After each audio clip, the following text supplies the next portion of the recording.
Assalomu alaykum barchaga. How are you doing, dears? Let's start our lesson. YouTube kanalimga xush kelibsiz. Avvalambor obuna bo'lishni unutmang.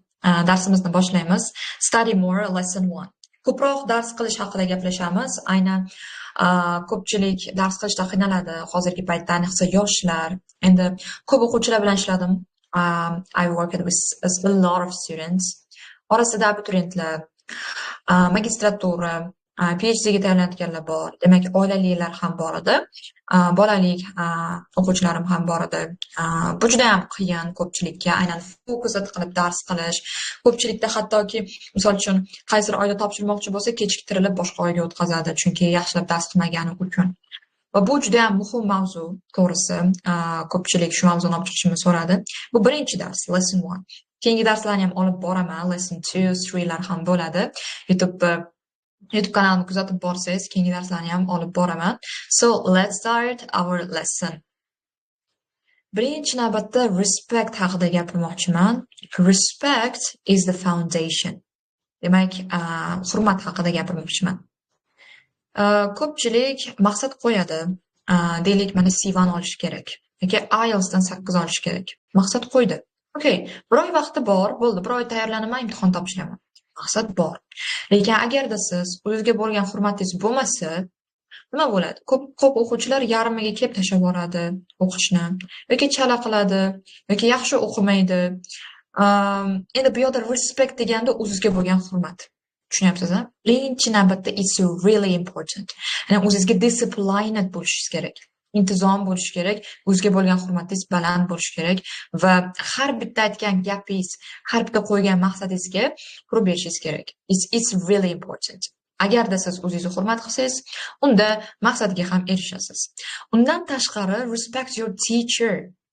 Ustozingizni ham hurmat qilishingiz kerak. Nimaga?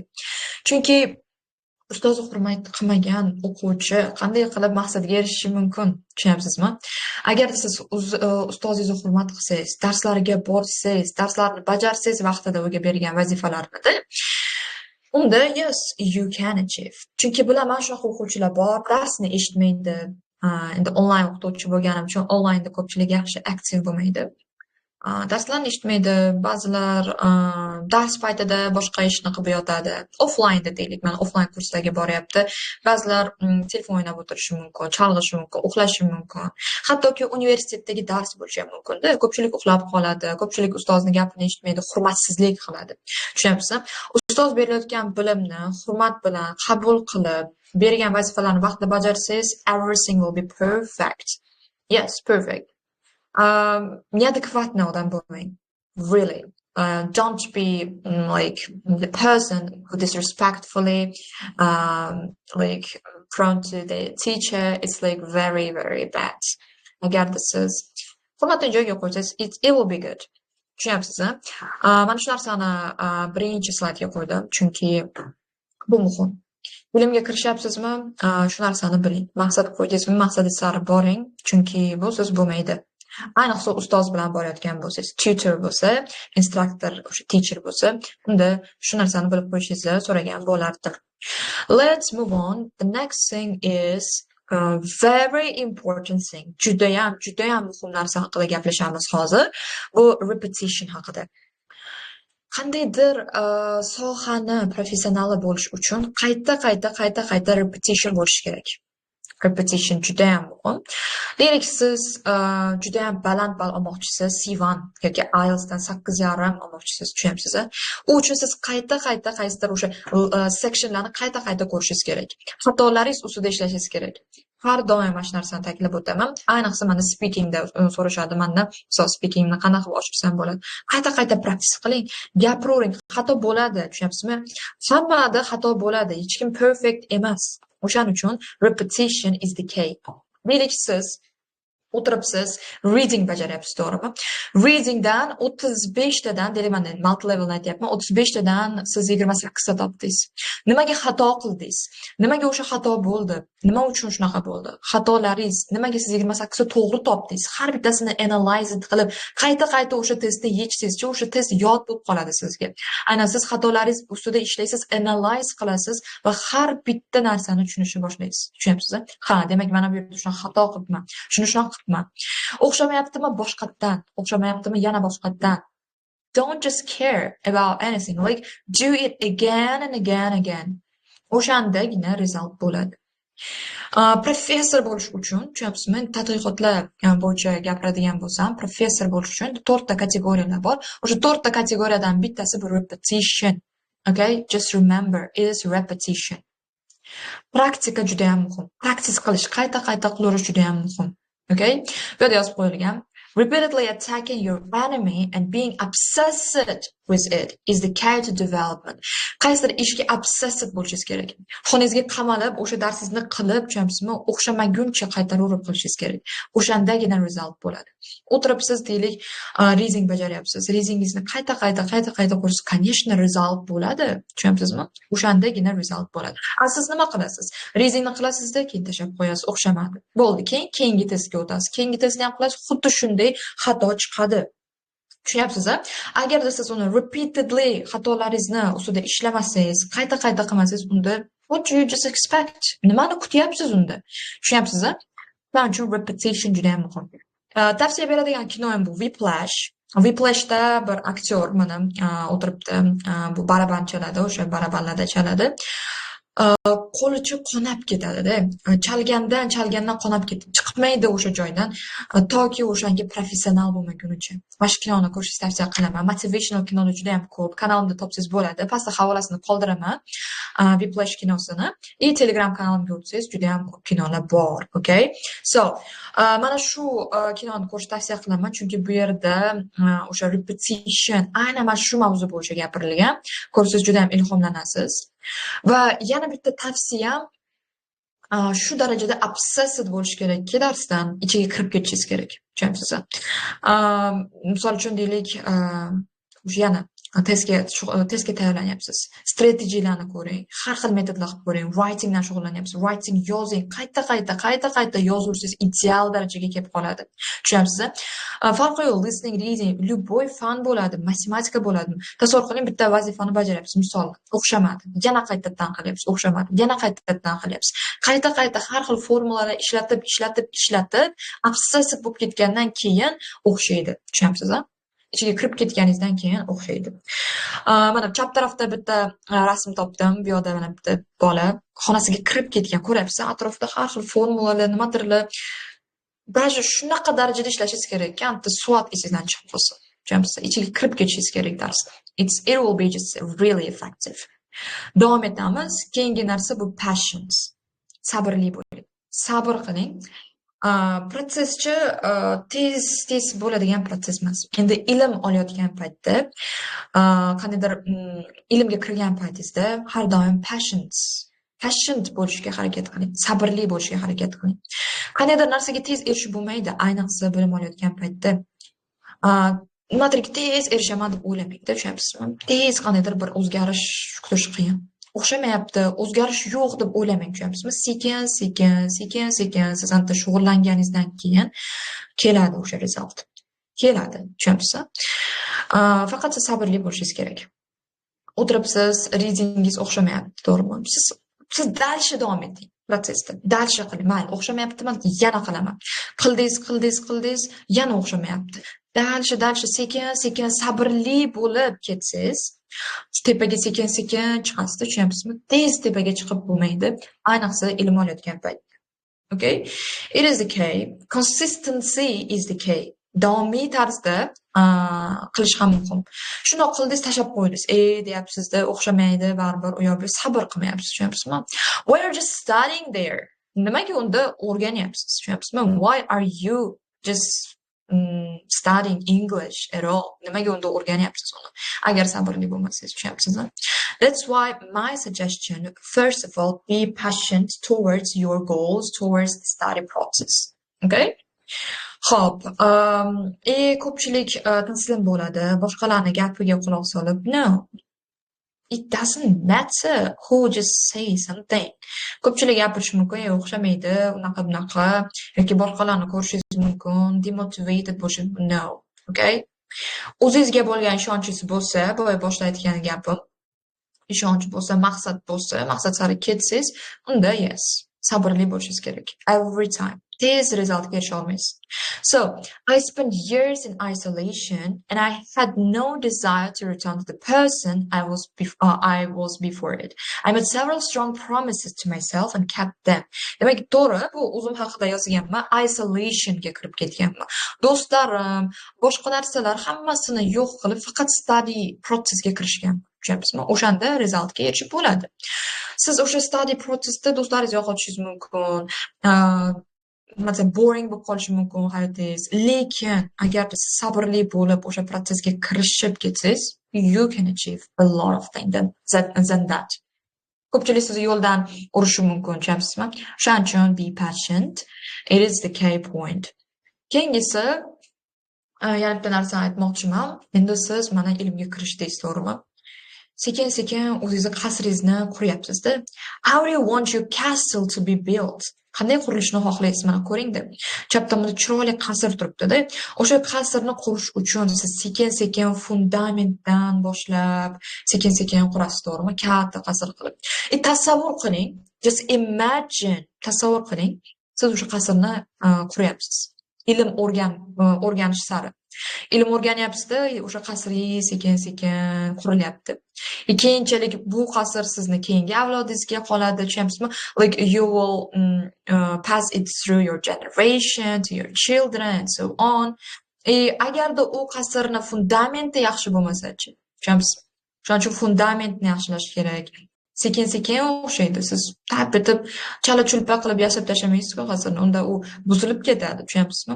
Har bitta detallarigacha ham qo'yib chiqishingiz kerak-da. Sizni ham o'sha ilm o'rganayotgan protsessi ham xuddi shunga o'xshaydi. Har bitta o'sha detallari, har bitta g'ishti, tushunayapsizmi? It is the important. O'zingiz tasavvur qiling, xuddi qiroldek, like this, like the prince, yeah. Tepadan siz o'sha qasringizni qurayotgandek tasavvur qiling. It give you some kind of motivation, you know. Mana sekin-sekin o'rganyapsiz, u yoqdan nimadirni o'rgandingiz sekin. U yoqdan o'rganyapsiz ingliz tilini, bu tomondan matematika o'rganyapsiz, sekin qurib boryapsiz shuni. It will give you some kind of motivation. Just imagine yourself like this. Keyin o'sha qarasangiz, katta qasr qurgan bo'lasizda, juda ham foyda keltiradi keyin kelajakda sizga. That's it. Okay, the next thing is problems. About the problems. Let's talk about the problems. Hammani hayotida problemalar bor. Problema o'lmaydi, yo'q, bo'lib keta olmaydi problema. Tushunayapsizmi? O'lgunimizcha problema bor. Hammada problema bor.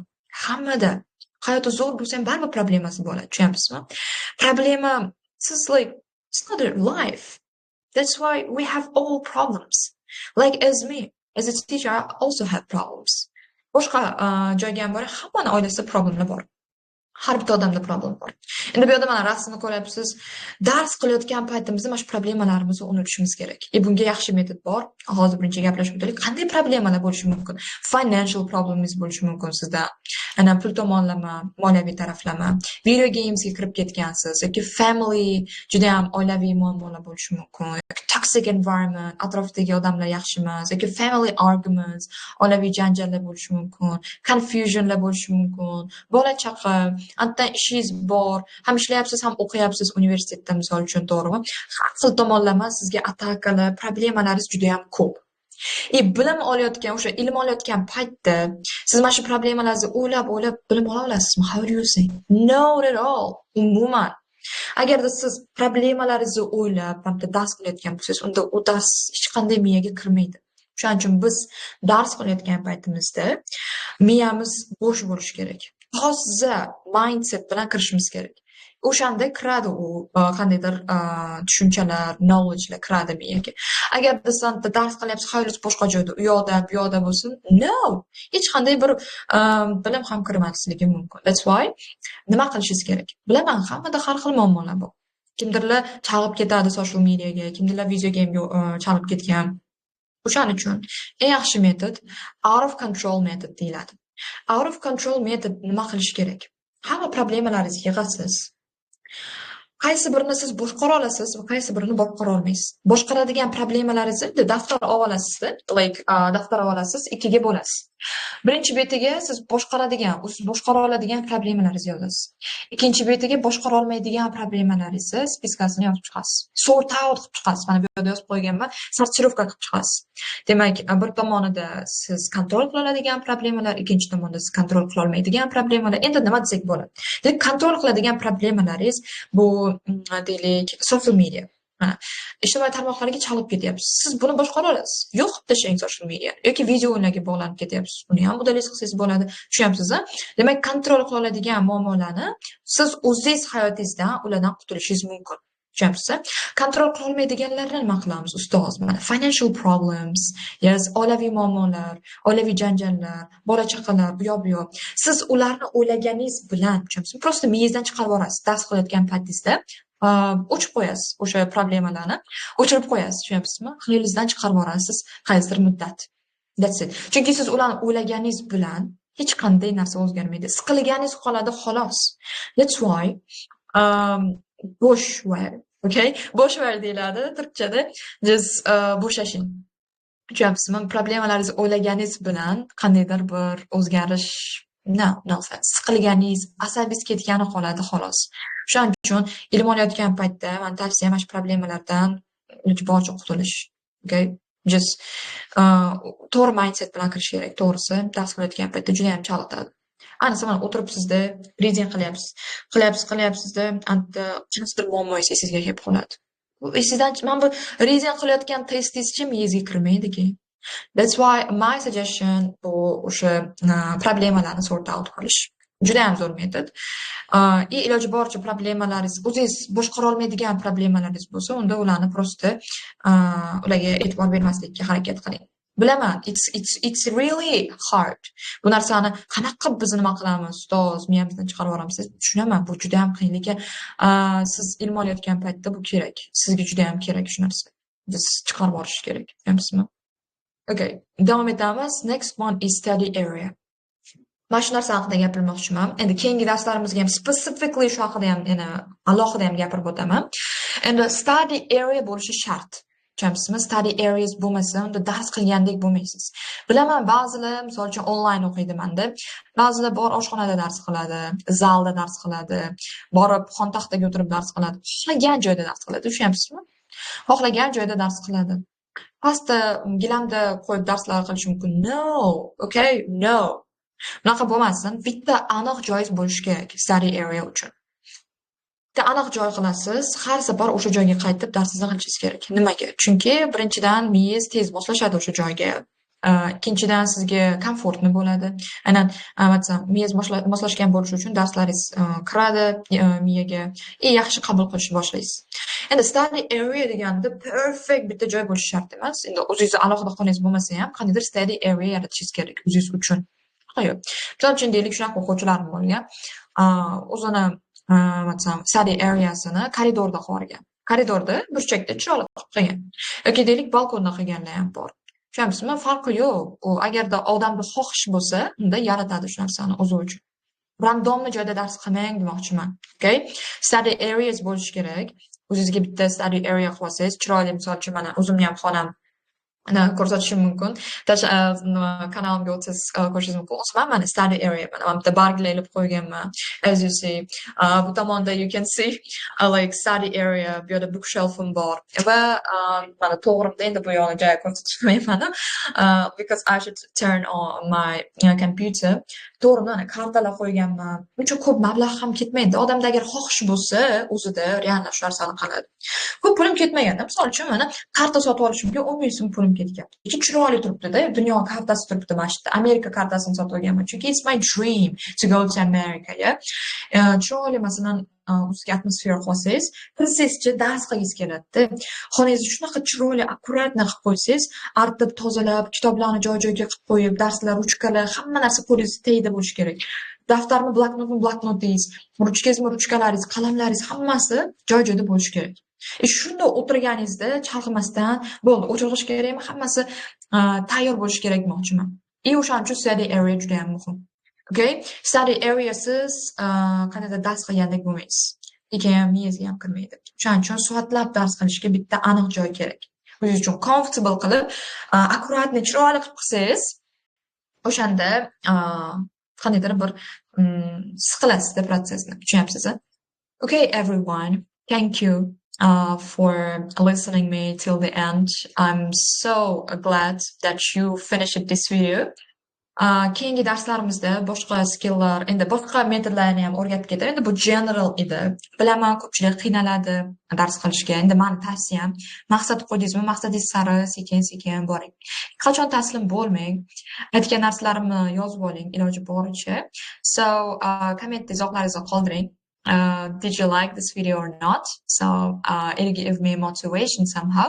So thank you everyone and see you on the next lessons. Bye.